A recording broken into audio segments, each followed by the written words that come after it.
Assalamualaikum warahmatullahi wabarakatuh. Selamat pagi.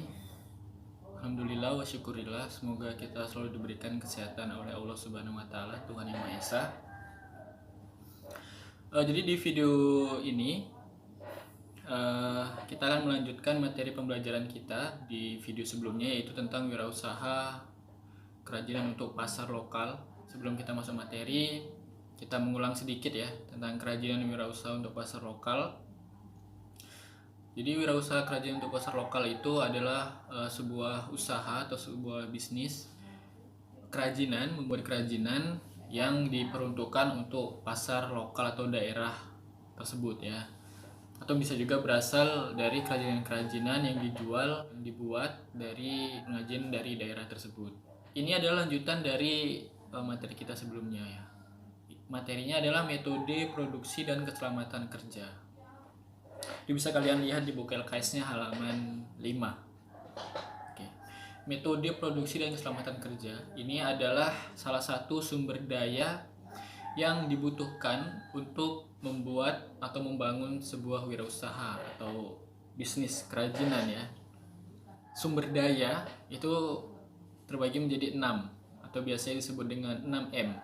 Mulai dari man, manusia, kemudian yang kedua ada money, uang, kemudian yang ketiga ada market, pasar, yang keempat ada material atau bahan, yang kelima ada machine atau alat, dan yang keenam adalah metode atau metode ya. Oke, di sini kita membahas tentang metode produksi dan keselamatan kerja. Metode produksi ini dalam sebuah kerajinan ini meliputi teknik-teknik yang dipergunakan untuk memproduksi sebuah kerajinan yang akan kita pasarkan ya. Dalam sebuah kerajinan itu tentunya banyak sebuah metode yang bisa dipergunakan ya, atau teknik-teknik yang bisa dipergunakan. Di dalam buku LKS kalian itu ada 5 teknik produksi kerajinan. Jadi teknik produksi kerajinan ini sebenarnya banyak, cuman yang dibahas di buku LKS kalian itu hanya 5. Jadi mulai dari tahap persiapan, kemudian pemilihan bahan dan alat, sampai pembuatan produk, kemudian quality control, dan kemudian finishing sampai pemasaran, itu semua termasuk ke dalam metode produksi. Oke, yang pertama di buku LKS kalian itu adalah metode bubut. Bubut itu bukan yang biasa kita buat untuk sarapan ya, bubut ya. Bubut merupakan suatu proses yang saya tanya dilakukan dengan cara memutar benda kerja. Oke. Jadi di bubut itu seperti dipahat sebenarnya atau dilas. Nanti bisa kita lihat contoh fotonya di sini. Nah, itu adalah metode produksi yang pertama. Nah, kemudian metode atau teknik produksi yang kedua itu adalah dianyam. Kukuruyuk. Itunya dianyam. Contoh kerajinannya adalah tikar ya. Jadi dianyam itu ada satu, kemudian ada satu baris, kemudian satu baris lagi dianyam lah ya. Nah, contohnya seperti ini. Jadi dianyam itu kalau di buku LKS kalian itu adalah proses menjaringkan atau menyaringkan bahan-bahan pada tumbuhan untuk dijadikan satu rumpun yang kuat dan bisa digunakan ya. Jadi contoh barang kerajinan yang berasal dari teknik produksi anyam itu yang pertama adalah bakul nasi biasanya ya, bakul tempat nasi seperti ini.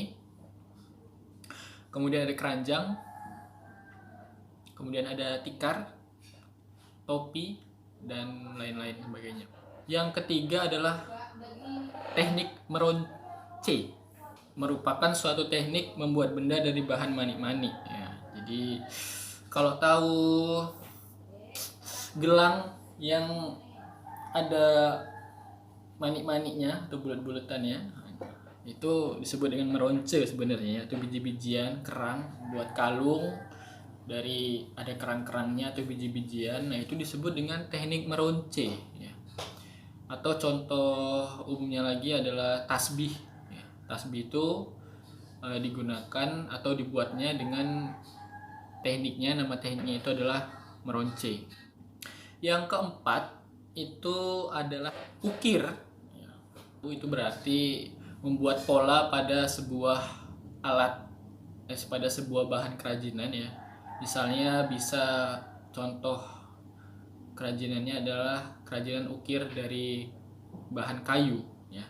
Yang kelima itu menempel. Teknik menempel adalah kegiatan menempelkan suatu materi pada material lain untuk membentuk sebuah desain atau rancangan tertentu.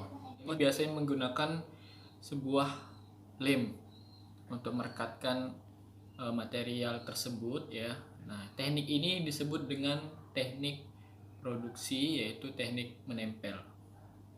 Nah, itu adalah berbagai metode yang masih merupakan metode tradisional untuk membuat sebuah kerajinan ya.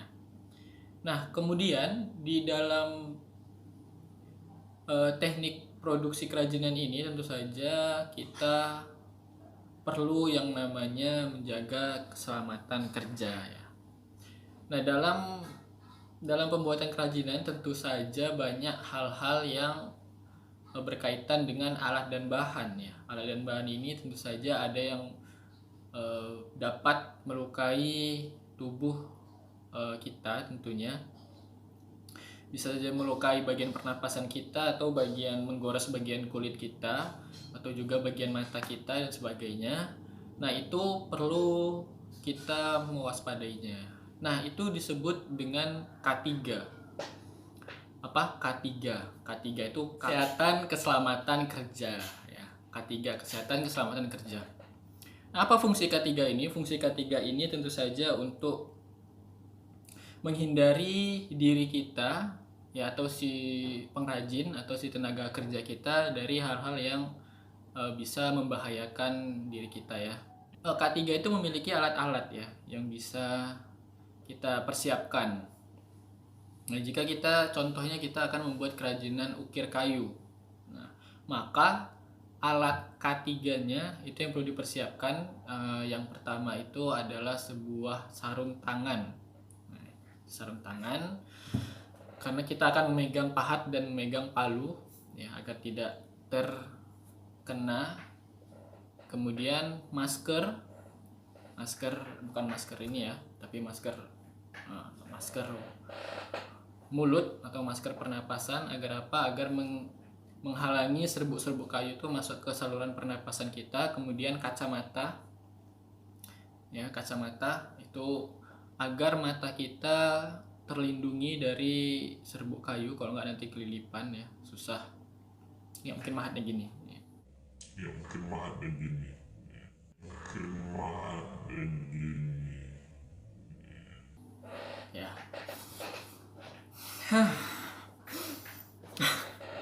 Oke.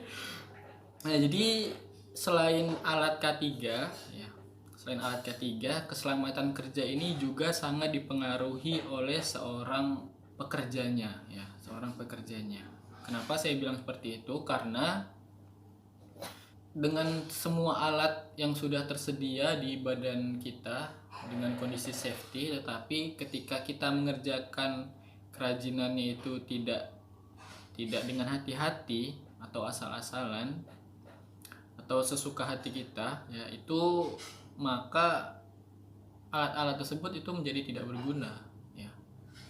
Nah, jadi perlu ditekankan sikap tanggung jawab, rapi, bersih ya, dan teliti. Untuk apa? Untuk menghindari diri kita dari hal-hal yang tidak kita inginkan ya. K3 atau kesehatan keselamatan kerja itu tidak hanya mencakup sebuah alat, tetapi juga sebuah sikap ya. Kalau misalnya sikap kita sudah baik, maka kita harus melengkapi dengan alat-alat keselamatan kerja. Dan apabila alat-alatnya sudah ada dan sudah lengkap, maka kita harus mempersiapkan sikap kita agar kita tidak terkena hal-hal yang tidak diinginkan. Itu tadi metode produksi dan keselamatan kerja. Nah, kemudian yang materi berikutnya adalah kemasan. Apakah itu?